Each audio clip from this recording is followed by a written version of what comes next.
La crise climatique, le plus grand défi de l'époque actuelle. Son origine remonte à la révolution industrielle.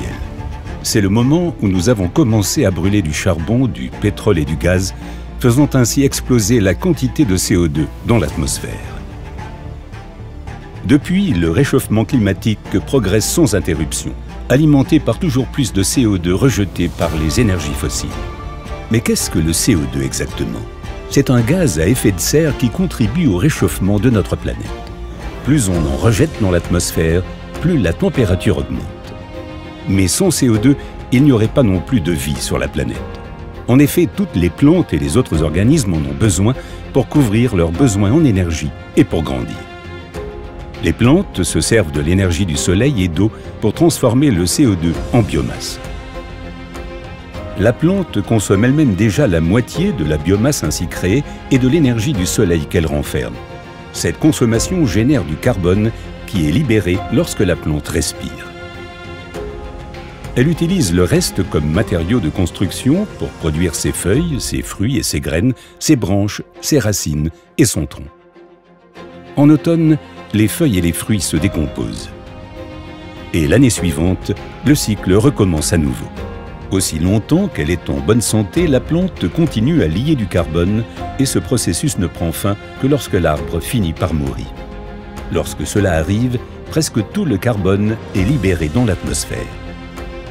Mais de nombreux jeunes arbres poussent dans une forêt et ils ont besoin de CO2.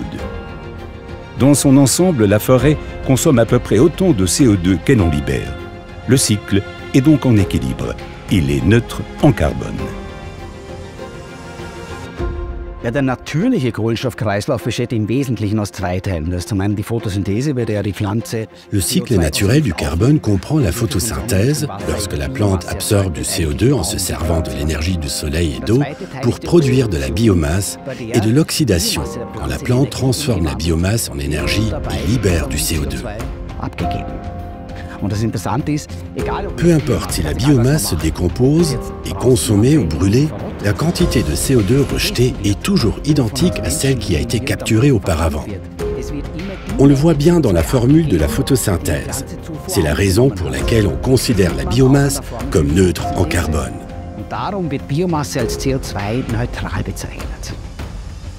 C'est une autre histoire avec les sources d'énergie fossile. Leur carbone a été capturé il y a des millions d'années et enfermé dans la croûte terrestre. Cela a permis à la température de notre planète de baisser. Jusqu'ici.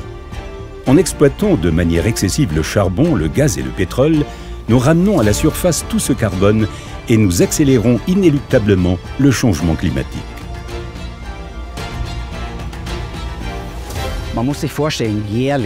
Les ressources fossiles rejettent près de 8 milliards de tonnes de carbone dans l'atmosphère chaque année. Nous devons remplacer ces énergies fossiles par des énergies renouvelables. Le cycle naturel du carbone contient à peu près 120 milliards de tonnes de carbone. En utilisant seulement 5% en tant que bioénergie, nous pourrions nous passer du charbon, du pétrole et du gaz. La gestion des forêts peut nous aider à y parvenir. En effet, plus de 40% de la photosynthèse mondiale a lieu dans des forêts gérées par les humains, qui représentent également la source principale d'énergie renouvelable dans le monde. En gérant les exploitations forestières et la filière du bois comme en Europe, il est possible de mettre à disposition des êtres humains jusqu'à 10% du carbone contenu dans le cycle du carbone des forêts. Lorsque le bois est récolté, les branches fines et les racines restent dans la forêt. Le bois de qualité inférieure est utilisé sous la forme de copeaux ou de bûches comme source d'énergie, généralement dans la région.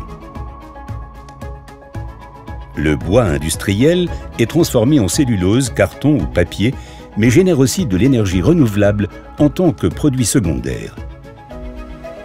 Le bois le plus précieux, le bois de sciage, est transformé en produit doté d'une longue durée de vie. C'est ici qu'une partie du carbone est stockée à long terme. Pour chaque mètre cube de bois utilisé dans la construction, l'industrie génère 6 à 10 mètres cubes de produits secondaires dans la forêt, la scierie et la filière de transformation du bois. Une partie est utilisée sous la forme de pellets de bois. Tout le bois qui ne se décompose pas inutilement peut contribuer à remplacer les énergies fossiles comme le charbon, le pétrole et le gaz, ainsi que des matériaux de construction nocifs pour le climat, et donc protéger le climat. Il est grand temps d'agir. Le changement climatique s'en prend déjà aux forêts.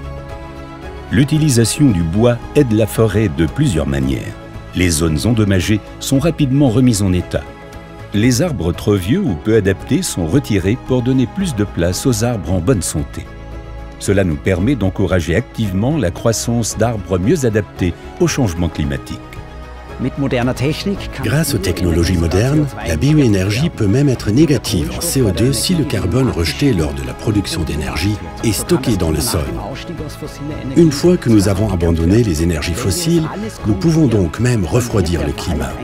Combiné aux économies d'énergie et aux autres sources d'énergie renouvelables, la forêt peut nous offrir une solution à la crise climatique.